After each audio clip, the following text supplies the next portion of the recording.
she was promoting these products. It was face wipes, for makeup Yeah. remover. And I remember her saying, "Oh, this product is so bad for the environment. It actually hurts my face. I don't like it." But she still obviously took a job, got paid, and promoted it.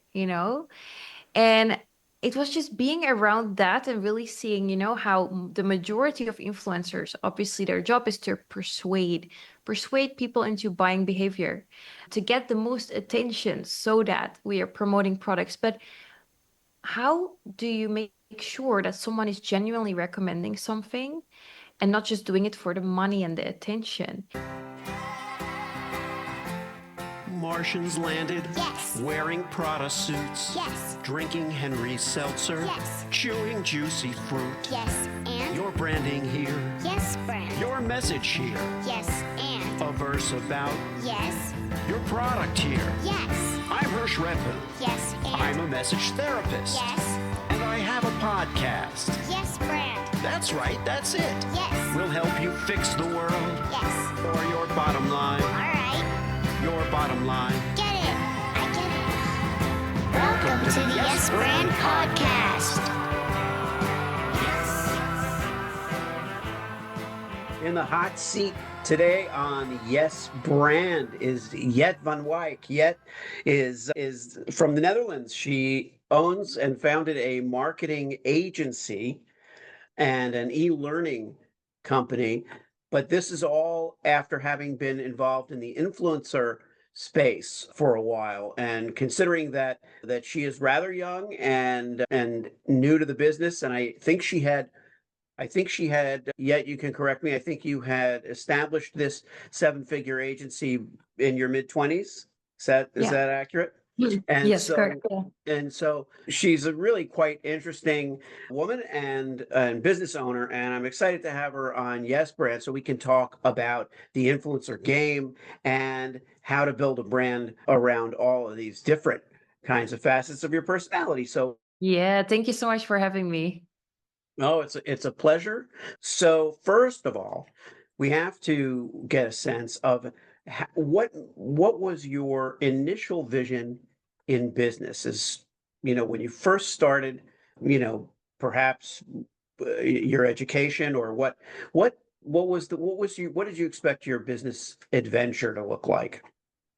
Yeah, I mean, it was very hard to say exactly what I was going to set up, but I knew as a kid already that I wanted to, well, either be a spy, that was a dream, or be a business owner like my dad. I just always thought it would be brick and mortar businesses like my dad has in the Netherlands. But then because I studied abroad and I saw people working from their laptop, I was like, wait a minute, I feel like that's a super good idea.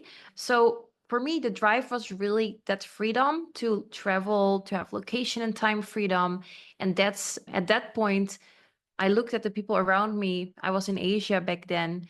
And I was like, they're all doing this travel blogger thing, this influencer thing. And it was very hot back then. Not many people did it. It was very easy to grow on social media. And that's initially how I got started in the online journey. And then around that, I tried so many ways to work online as well. But I would say the influencer industry was the first business that really took off and was able to make me, let's say, enough money to be able to afford a travel lifestyle. So I don't know if I knew what it was going to look like. I just knew I wanted something of my own. And then I realized I wanted something that could allow me to travel the world. Yeah. Yeah, and it's interesting because it sounds like it wasn't. A lot of people who get involved in as influencers want very much to be seen, and they want their personality to, they want to have a platform for themselves to promote themselves, Mm. and it sounds like the appeal for you was much more about lifestyle, about, just a possible path in business, a trend, something that was good, that looked like was good time to get into something, a rather considered, approach. Yeah, Because and yeah, you go. I feel like it was so different back then. It was not, yeah, even how I started as travel blogger, if I remember it, I wasn't even in my photos like me. It was just travel landscapes, and I was writing about, oh, you should go to this location at these times, really giving value and helping and literally travel blogging. So I was a travel influencer. But then obviously because of what social media does to our brain, which is what I, also super passionate about. Yeah, then it turned into, oh, look at me, all these pictures of myself, and into the influencer that we know, the job, let's say, as influencer we know today. But I feel Yes. like back then it was still a little bit innocent, if I can say, the travel bloggers and the influencers.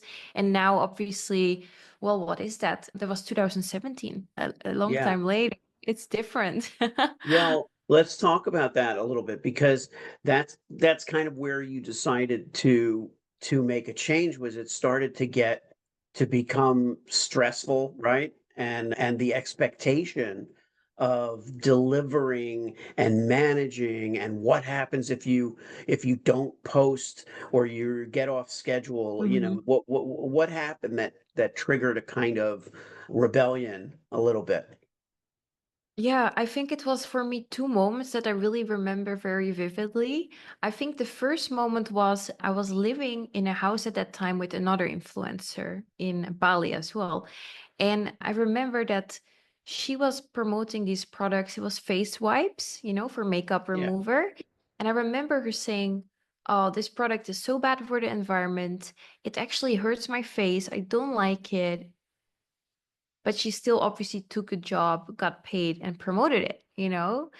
And it was just being around that and really seeing, how the majority of influencers, obviously their job is to persuade people into buying behavior, to get the most attention so that we are promoting products. But how do you make sure that someone is genuinely recommending something and not just doing it for the money and the attention? And that's when I was like, this sounds and feels very wrong. At this time, I really made the commitment to myself to only work with brands that really aligned with my mission. So, for example, I was never doing like shampoo or makeup because I was a travel blogger. So, let's say a collaboration that I really enjoyed was this app called Touch Note that allows you to send cards to your family all over the world. I was like, that's so nice. It's connected to I'm traveling. Now I can still send cards. So I was already changing which brands I was accepting and which brands I was not accepting. And I feel like this is an integrity thing. But in general, we get addicted to the likes, we get addicted to the money. So there are obviously a lot of influencers that cannot resist this and will just promote just to make money. And that's when I was like, okay, I feel like this business model is very toxic and it really requires me to have a lot of integrity and discipline and, stick to my values and morals. But I can see how it's so addictive to just promote these things because you get money and you get attention. And I think the second moment was later down the line when I had changed my approach to it. So, like I said, I stick more to my own rules, let's say, of what I will promote and what I will not promote. But the second time was when I realized that, laying in bed at night and I didn't post and I knew I had to post. And after you post, you have to also engage. So there are these engagement groups and you comment and like other people and they will comment and like on your posts. And it was midnight and I was like, wow, is this really better than the 9 to 5 I had? I was like, is feeling like this really better? And that's when I was like, okay, I need to find something else. I need to get out Yeah. of this. Yeah. Yeah. And it's not an uncommon feeling or reaction, but I think it's our version of, the 9 to 5. That's what's interesting. I think as a species, we just do this to ourselves. We create untenable situations for ourselves. Nobody created, the 9 to 5, rush hour, everybody working in office, but the same way that a generation ago people were like, well, I can't do the rat race. People used to call it, Mhm. right? I can't do that. I can't just be a cog in a machine. I can't stand this pressure, Wall Street, let's say, or whatever it might be. And then, lo and behold, you have what appears to be a much more independent, much more nomadic, much more fun and adventurous career choice. And the same pressures are involved. Integrity, tests on your integrity, tests on your sense of freedom.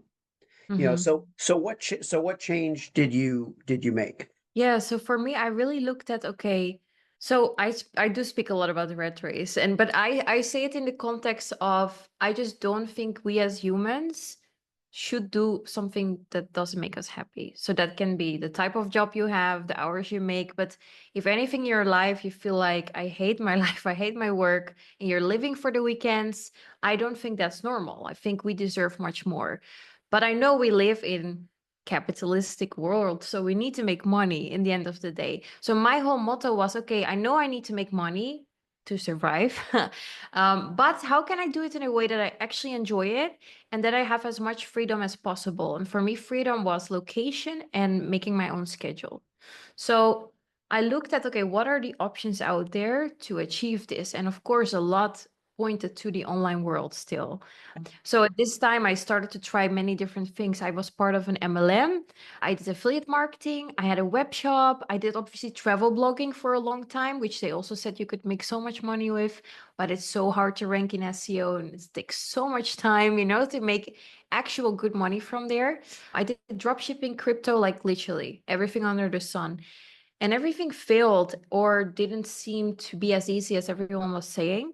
And then I looked at myself and I was like, okay, Jet, what did you learn over all these failures and in the influencer industry? And I was like, wait, trying all these things, I actually gained digital skills. I learned softwares. I learned how to build my own websites. Obviously, I learned how to market myself. I learned all these tools.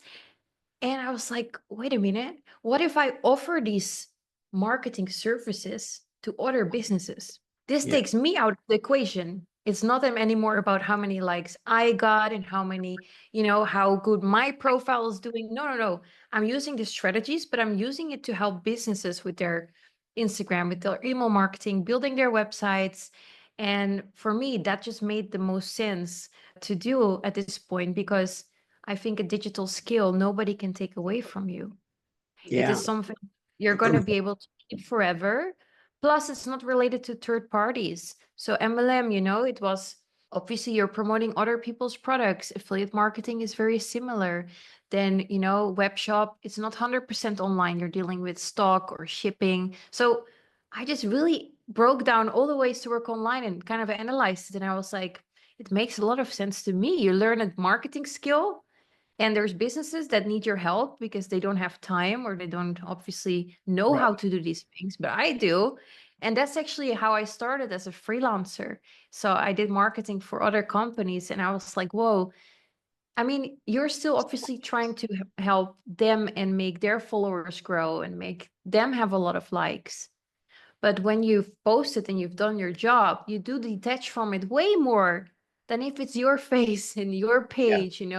It's a different type of pressure. It's just your job versus as an influencer, it kind of really starts to mess with your mental health and with, comparisons and like your self-worth, how you look at yourself. But if you do it for a business, I could detach from it completely. I could do my job and use the strategies I knew, but at the same time, I wouldn't feel upset or cry if it didn't get a lot of likes. So yeah, that's what well, I then that's to. interesting because I have similar, I think, skew in a way, in that when I was doing stand-up comedy, Mm, if you're promoting stand-up, everything is about you. mm, It's you on stage. It's you writing the material. You're creating the merch or whatever. And as you become more and more successful, sure, there's teams of people, but that doesn't matter. Like I used to think, if it's the team doing the PR or the team doing the thing, and I was never at a point where I had that big, like if I were saying, well, I don't want it to be all be about me, the team can do that stuff, I'll just do the work. That's the same thing. It's still a bunch of people around your image, your face, or your immediate product. And then when it was helping other people, because I started doing promotion for filmmakers, composers, mm, editors, artists, and I was like, why is this so natural to me when I as a young, and I'm talking about 30 years ago, as a young person, feeling like I should be the center of attention. I should be the star. I should be the writer. I should be this. And I just Yeah. realized I am much more comfortable doing that for other people. Now, at the same time, you do have now a substantial following, Mm. and so you Mm. have your, Yet Von WIKE is a brand. Yeah. It's it, right, and you use your name in the brand. Mm. I only learned how to pronounce it today, but you use your name, and so Yeah. now you have a brand and a following. Mm. So I know it's different, but how is it different for you? Yeah. Because you're Yeah. still out there now, you have to get that out there. No, totally. I think it's so interesting. It even relates to what you just mentioned. So it makes a huge difference that I am not necessarily the one posting. And I'm not Yeah, the one editing. And I'm not the one actually, because this was the whole thing as influencer, right? First of all, your income. Okay, so this is actually even something from the TEDx talk I did, but it's so powerful. In influencer industry, the currency is not money, it is attention. Because if you capture attention, then brands will want to work with you. That is all they look at. And sadly, they do like look at these vanity metrics such as followers and likes and comments. Whereas the business I'm running now, which is e-learning, it's high ticket clients in my agency, it is vanity metrics because if I have a lot of followers or a lot of views, that doesn't necessarily mean that I landed all those clients or. So you're actually focused on different KPIs, on different conversion rates. Whereas as influencer, it was just all about how can I get the most attention possible? And that's what you were obsessed with. Plus, you are posting. So you are posting and refreshing and commenting, and you're like, oh my God, I need more likes or didn't do well. I feel sad now. Whereas now I have a team. So I make content when I feel in the creative flow, but they yeah, will schedule it at the right time. They will put the right caption, and all of those things.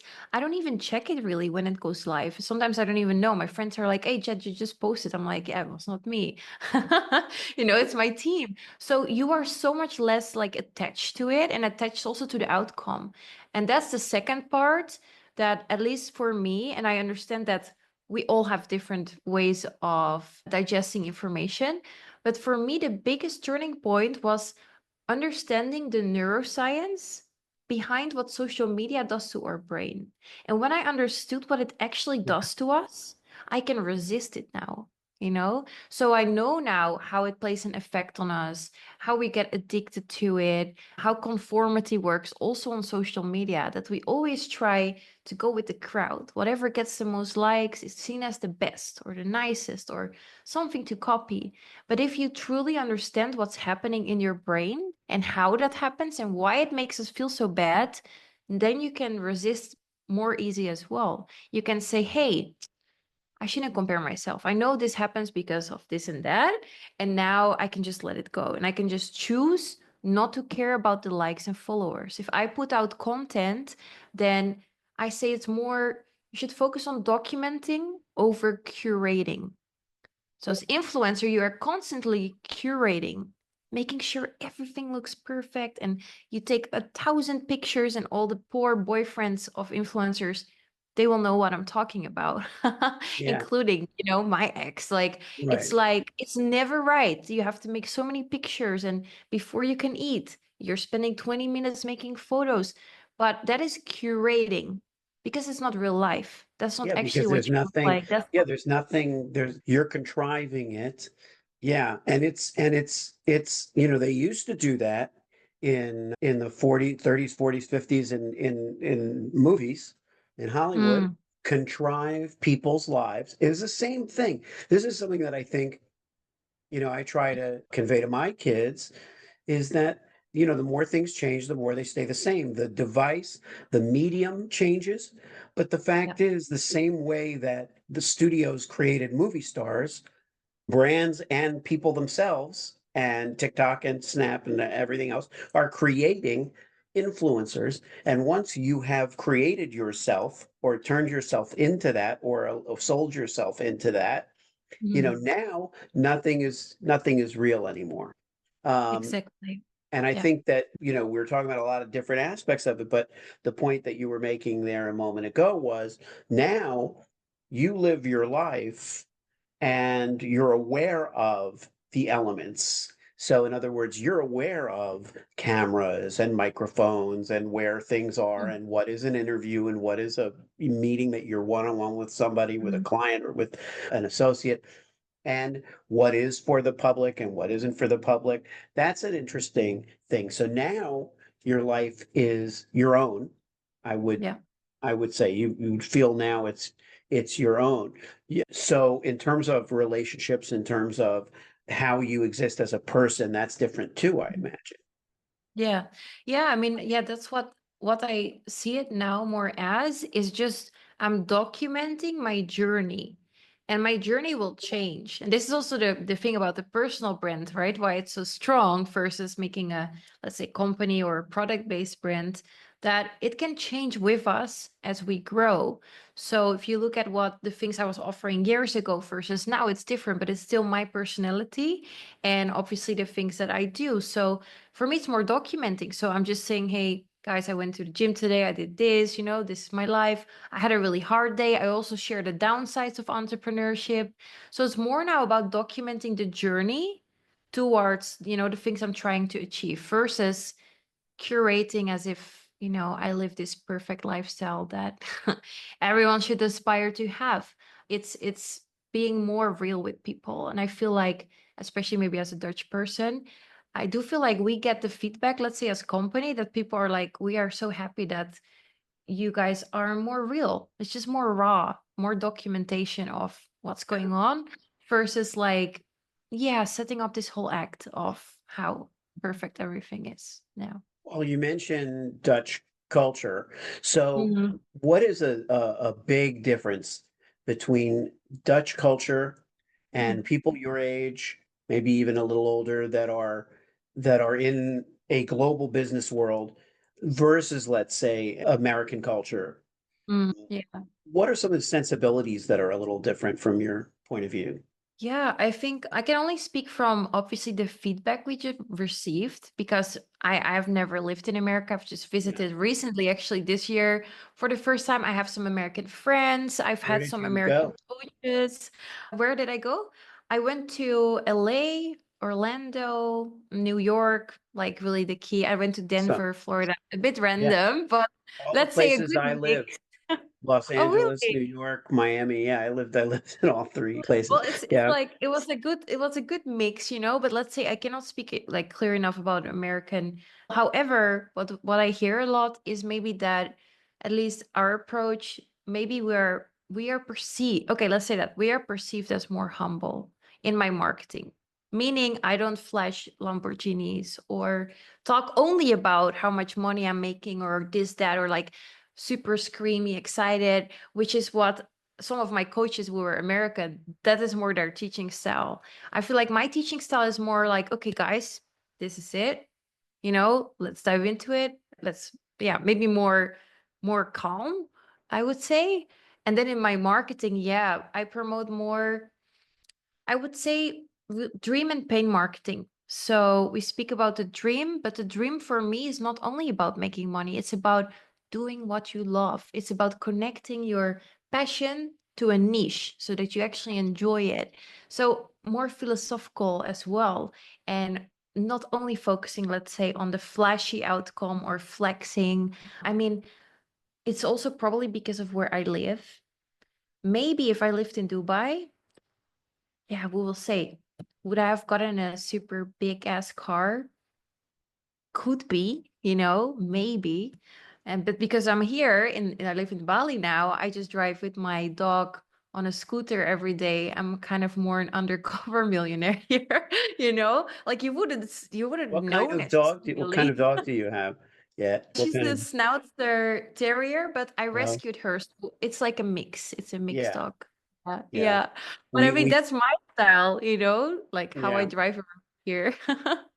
Yeah, and I have a couple of friends that lived in Bali for each of them for around a year.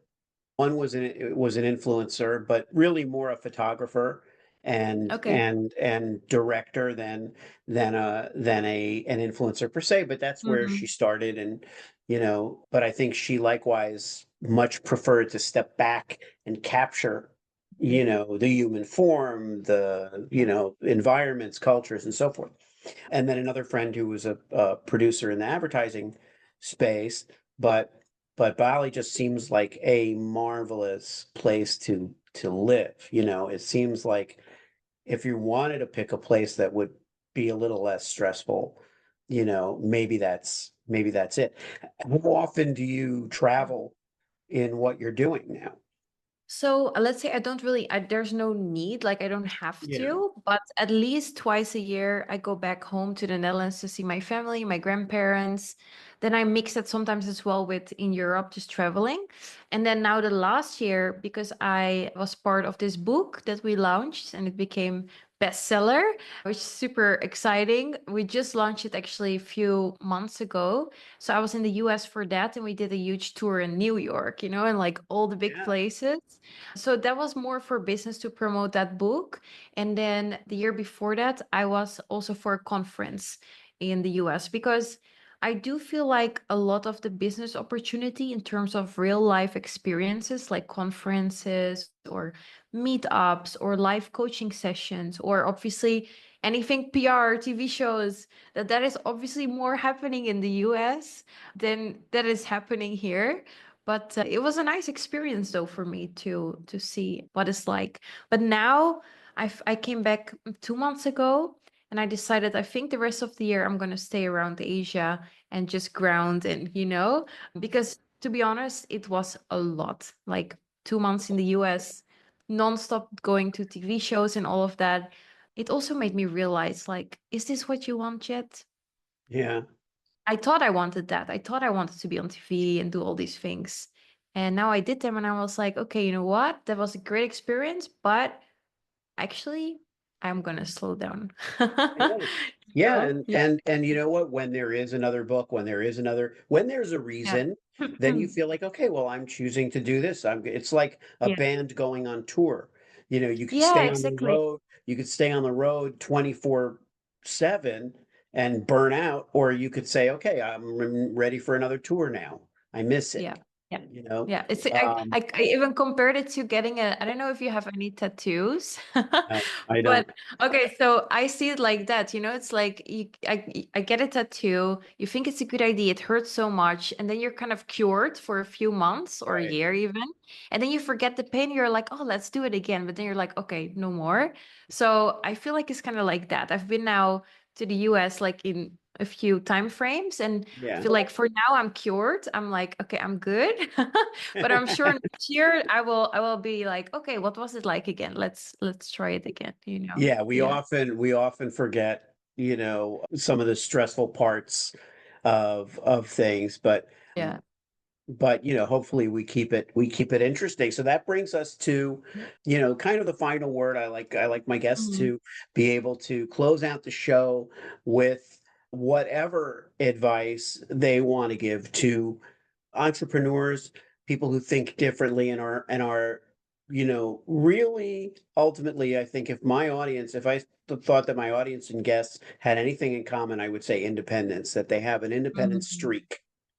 Yeah. And Yeah. because entrepreneurial kind of takes on a couple of different ways that can mean, and really it's an independent streak. So if you're speaking to some people out there with that streak and wanted to give them a piece of advice, what might it be? I would say I will speak from the biggest like realizations that I've had now in the past few years. So I think when we set a goal in our mind, and this can be an amount of money, it can be an award, it can be speaking on XYZ stage. We set that goal often because we think when we get there that we're going to feel different or that something's going to change or that we're finally going to be happy. Or when I reach this, then all of a sudden you think all your problems are gone. And I think the biggest realization I have is that that is a very dangerous way of thinking. You should focus on actually the process and the person you are becoming by achieving those things. And that should be the only reward. And I feel like that is very important for, at any stage. And the, people who have achieved their really big goals, they will probably agree with me, but that's going to, in the end of the day, make sure that you will last in entrepreneurship. If you focus on the process, not on the outcome, and especially really thinking about, okay, this was an award, or I achieved this amount, or this, that, but looking back and analyzing, who did I become in the process of that? And that is your real award in the end of the day. So I think that would be my biggest advice. Don't focus on the outcome, focus on the process, learn to enjoy the process. And at the same time, really appreciate and have gratitude for the characteristics and the personality traits you had to develop to achieve those things. And then it becomes a very interesting game, because then you're not going to look at, I want to get to 100 million a year, I want to get to this amount. No, you're going to look at, who do I have to become to go to that next level? And then that is going to become the goal. It's going to become who you are and who you're going to evolve into. All right. If you liked the show, Yes, and it worked for you, yes, then subscribe and leave a yes, friend. 5-star review. Yes, friend. Tell all your friends. Yes, friend. Get your branding here. Yes, friend. Get your branding here. Yes, friend. Did I make it clear? Yes, friend. Get your branding on Yes. before they're gone. Yeah.